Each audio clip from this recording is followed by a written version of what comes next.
Kebakaran hebat yang terjadi di pemukiman padat Jalan Perintis Kemerdekaan Lorong Manggar 2, Kelurahan Ilir Timur 2, Palembang, pada Senin 26 Oktober yang lalu menyisakan kesedihan terhadap korban kebakaran.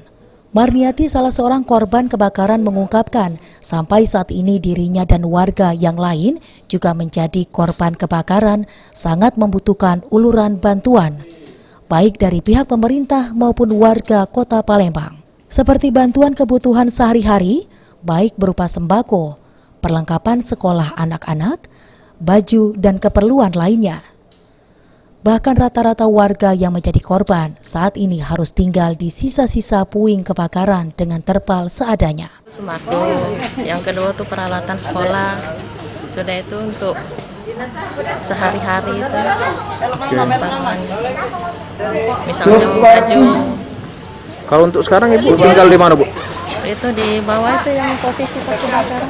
Habis bekas sisa kebakaran? Iya lah, pakai tenda itu, pakai terpal sementara. Pakai terpal sementara, Bu, ya? Berapa?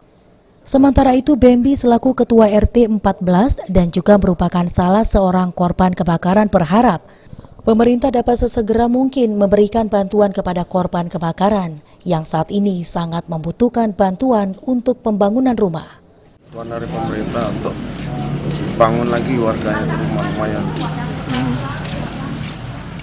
Untuk perbaikan rumah berarti, Pak? Iya. Mungkin apa ini yang paling dibutuhkan ya, Pak, saat ini? Untuk dibutuhkan saat ini sembako, material bangunannya. Oke. Okta Alfarizi, PAL TV.